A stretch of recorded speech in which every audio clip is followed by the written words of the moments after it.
इस वक्त की जो बड़ी खबर है वो है 14 सितंबर से मानसून सत्र शुरू हो रहा है, लेकिन वो प्रश्नकाल के बिना सूना सूना सा दिखेगा। इसमें क्योंकि सरकार का जो तर्क है वो ये है कि प्रश्नकाल के लिए जो अधिकारी आते हैं, जो मदद करने के लिए आते हैं, क्योंकि प्रश्नकाल कई सारे डिपार्टमेंट से जुड़ा होता है और बहुत सारी चीज़ें होती हैं उसमें, जिसकी वजह से भीड़ जैसा हो सकता है, और इसी वजह से उन्होंने प्रश्नकाल स्थगित कर दिया है। हालांकि कांग्रेस नेता अधीर रंजन चौधरी ने इस बारे में लोकसभा अध्यक्ष ओम बिरला को चिट्ठी लिखी है और बताने की कोशिश की है, तृणमूल कांग्रेस भी बताने की कोशिश कर रही है कि कोरोना महामारी के बहाने लोकतंत्र की हत्या की जा रही है। मंजलि।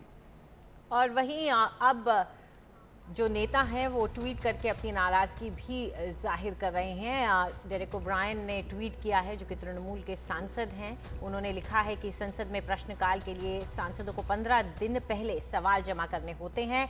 सत्र 14 सितंबर से शुरू हो रहा है, तो क्या प्रश्नकाल खत्म कर दिया गया है? विपक्ष के सांसदों का सरकार से सवाल करने का हक खत्म कर दिया गया है?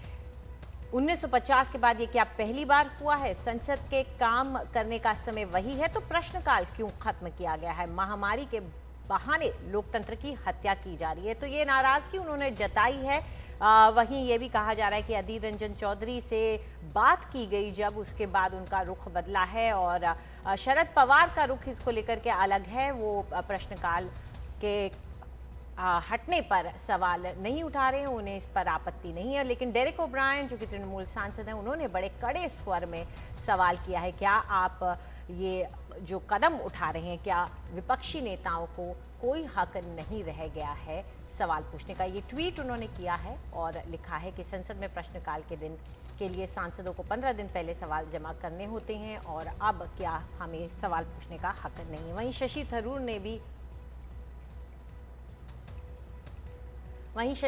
ने भी इस मामले में ट्वीट किया है और उन्होंने ट्वीट करते हुए कहा है कि सरकार से सवाल करना संसदीय लोकतंत्र के लिए ऑक्सीजन की तरह है। ये सरकार संसद को एक नोटिस बोर्ड में बदलना चाहती है और अपने भारी बहुमत का इस्तेमाल वो जो भी पारित करना चाहती है उस पर एक रबर स्टैंप की तरह करती है। जवाबदेही तय करने की एक प्रक्रिया को खत्म किया गया है। तो ये सवाल उठ रहे हैं विपक्षी सांसदों की तरफ से।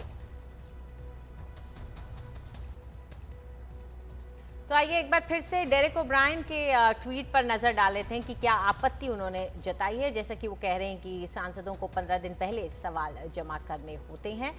उन्होंने बताया है कि शुरू हो रहा है सत्र, तो फिर आखिर प्रश्नकाल को क्यों खत्म कर दिया है? वो कुछ और सवाल भी उठाते हैं। उनका कहना है कि क्या हमारा हक खत्म हो गया है?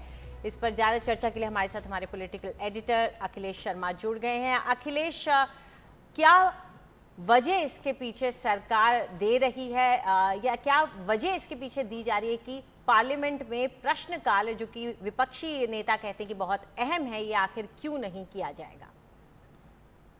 देखिए, काफी असाधारण परिस्थितियों में ये सत्र बुलाया गया है। हम जानते हैं कि संवैधानिक बाध्यता है कि 6 महीने के भीतर जो है सत्र आपको बुलाना होता है, यानी 2 सत्रों के बीच में 6 महीने से ज्यादा का अंतर नहीं हो सकता। तो इसलिए संवैधानिक बाध्यता है। इसीलिए कोरोना के संकट काल में कई ऐसे इंतजाम किए गए हैं संसद सत्र बुलाने के लिए जो पहले कभी नहीं किए गए हैं। यानी एक ही दिन दोनों सदन बैठेंगे और बारी बारी से बैठेंगे। सुबह 9 से लेकर के 1 बजे तक राज्यसभा और दोपहर में 3 बजे से लेकर के शाम 7 बजे तक लोकसभा की बैठक होगी। तो ये इंतजाम किए गए हैं। इसके अलावा बड़े पैमाने पर हम जानते हैं कि जो गैलरीज है उनमें मीडिया गैलरी को छोड़ करके सारी गैलरीज में जो है सांसद बैठा करेंगे। सोशल डिस्टेंसिंग के लिए ऐसा अनिवार्य किया गया है। सरकार का यह कहना है कि प्रश्नकाल के समय मंत्रियों को ब्रीफ करने के लिए बड़ी संख्या में अधिकारी आते हैं, संबंधित मंत्रालय के अधिकारी आते हैं और सरकार ये चाहती है कि इस संसद सत्र के दौरान कम से कम लोग संसद भवन में आए। तो यही वजह है कि कई पाबंदियां लगाई गई हैं। जो सांसद के निजी सहायक हैं वो भी नहीं आ पाएंगे। तो ऐसे में जब कम से कम लोगों को बुलाना है तो फिर अगर प्रश्नकाल करते तो अधिक संख्या में अधिकारी आते। तो ये एक बड़ा कारण है जिसके कारण फैसला किया गया है।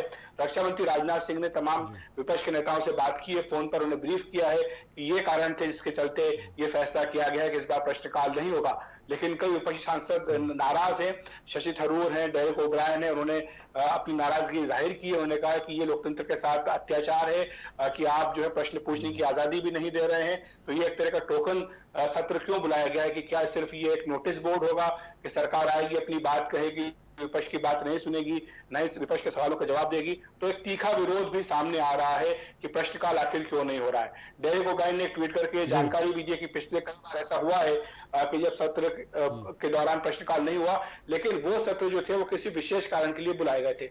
लेकिन आज तक 1950 के बाद से कभी ऐसा नहीं हुआ कि सामान्य जो संसद का सत्र होता है उसमें प्रश्नकाल ना हो।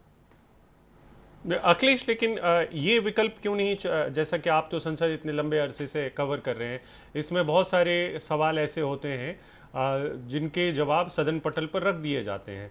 तो ऐसे सवालों में तो बहुत सारी चीज़ें, जैसे हम देख रहे हैं कि प्रधानमंत्री कार्यालय और बाकी के लोग वीडियो कॉन्फ्रेंसिंग का सहारा ले रहे हैं, तो इसमें ईमेल और बाकी की चीज़ों का सहारा लिया जा सकता था। इन विकल्पों को क्या ओम बिरला साहब ने खंगाला है या सिर्फ और सिर्फ सरकार की बात मान ली? नहीं, देखिए तमाम तरह के जो विकल्प हैं उन पर चर्चा हुई है। हम लगातार ये रिपोर्ट करते आ रहे हैं कि क्या क्या विकल्प हैं, किस तरह से बैठक बुलाई जाएगी। लगातार जो है लोकसभा अध्यक्ष और राज्यसभा के सभापति के बीच में बैठक होती आई है, लेकिन प्रश्नकाल को लेकर के कुछ नियम हैं। आपने जो कहा है वो लिखित प्रश्न अलग होते हैं और जो मौखिक प्रश्न होते हैं वो अलग होते हैं, लेकिन प्रश्नकाल के दौरान दोनों ही प्रश्नों का समावेश होता है। 15 दिन का नोटिस देना जरूरी होता है किसी भी प्रश्न को पूछने के लिए।